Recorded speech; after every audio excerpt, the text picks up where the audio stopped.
भगवान कृष्ण ने कैसे अवतार लिया अथवा कैसे जन्म लिया। कुछ लोग ऐसा सोचते हैं कि भगवान श्री कृष्ण हमारे जैसे माँ के पेट से पैदा हुए और हमारे जैसे मानव मनुष्य थे, परंतु वास्तविकता ये नहीं है। भगवान श्री कृष्ण विष्णु के अवतार हैं। माना जाता है कि जब धरती दुष्टों के बढ़ते अत्याचारों से परेशान हो गई तो भगवान विष्णु के पास पहुंची। भगवान विष्णु ने धरती को आश्वासन दिया कि वह धरती पर स्वयं अवतरित होंगे और उन कष्टों का निवारण करेंगे। भाद्रपद कृष्ण अष्टमी को श्री कृष्ण जन्माष्टमी कहते हैं, क्योंकि यह दिन भगवान श्री कृष्ण का जन्मदिन मनाया जाता है। भाद्रपद कृष्ण अष्टमी तिथि की घनघोर अंधेरी आधी रात को रोहिणी नक्षत्र में मथुरा के कारागार में वसुदेव की पत्नी देवकी के गर्भ से भगवान कृष्ण ने जन्म लिया था। यह तिथि उसी शुभ घड़ी की याद दिलाती और सारे देश में बड़ी धूमधाम से मनाई जाती है। द्वापर युग में भोजवंशी राजा उग्रसेन मथुरा में राज करता था। उसके आतताई पुत्र कंस ने उसे गद्दी से उतार दिया और स्वयं मथुरा का राजा बन बैठा। कंस की एक बहन देवकी थी, जिसका विवाह वसुदेव नामक यदुवंशी सरदार से हुआ था। एक समय कंस अपनी बहन देवकी को उसके ससुराल पहुंचाने जा रहा था। रास्ते में आकाशवाणी हुई, हे कंस, जिस देवकी को तू बड़े प्रेम से ले जा रहा है उसी से तेरा काल बसता है। इसी के नीचे गर्भ से उत्पन्न 8वां बालक तेरा वध करेगा। यह सुनकर कंस वसुदेव को मारने के लिए उद्यत हुआ। तब देवकी ने उसे विनय पूर्वक कहा, मेरे गर्भ से जो संतान होगी उसे मैं तुम्हारे सामने ला दूंगी।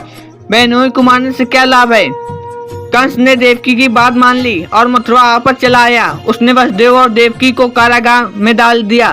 पर इसी बीच नारद मुनि ने कंस से भेंट किया और उसी और विचलित कर दिया कि क्या पता कौन सी संतान उसके विनाश का कारण बने।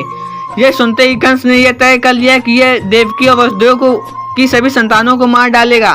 वसुदेव देवकी के एक एक करके 7 बच्चे हुए और 7 को जन्म लेते ही कंस ने मार डाला। अब 8वां बच्चा होने वाला था। कारागार में उन पर कड़े पहरे बैठा दिए गए। उसी समय नंद की पत्नी यशोदा को भी बच्चा होने वाला था। उन्होंने वसुदेव देवकी के दुखी जीवन को देख 8वें बच्चे की रक्षा का उपाय सोचा। जिस समय वसुदेव देवकी को पुत्र पैदा हुआ उसी समय संयोग से यशोदा के गर्भ से एक कन्या का जन्म हुआ, जो और कुछ नहीं सिर्फ माया थी।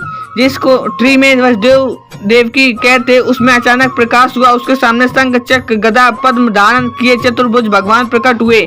दोनों भगवान के चरणों में गिर पड़े। तब भगवान ने उनसे कहा, अब मैं तुम्हें शिशु का रूप धारण कर लेता हूँ। देव की दूसरी पत्नी रोहिणी के गर्भ में स्थानांतरित किया गया। ये भी भगवान विष्णु की माया थी। रोहिणी नंद और यशोदा के साथ वृंदावन में रहती थी। उस बच्चे को बाद में बलराम के नाम से जाना गया। बलराम को शेषनाग का अवतार माना जाता है। अर्थात यमुना को पार कर नंद जी के घर पहुंचे। उस तूफान और बारिश के बीच नन्हे कृष्ण की रक्षा के लिए शेषनाग भी पहुंच गए। यह दृश्य अत्यंत अद्भुत था। भगवान स्वयं पृथ्वी पर आए थे दुष्टों के दमन के लिए।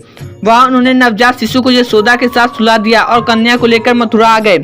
कारागार के फाटक पूर्वतः बंद हो गए। अब कंस को सूचना मिली कि वसुदेव देवकी को बच्चा पैदा हुआ है। उसने बंदी गृह में जाकर देवकी के हाथ से नवजात कन्या को छीनकर पृथ्वी पर पटकना चाहा, परंतु वह कन्या आकाश में उड़ गई और वहां से कहा, अरे मूर्ख, तुझने वाला तो वृंदावन में जा पहुंचा है। वह जल्दी तुझे तेरे पापों का दंड देगा।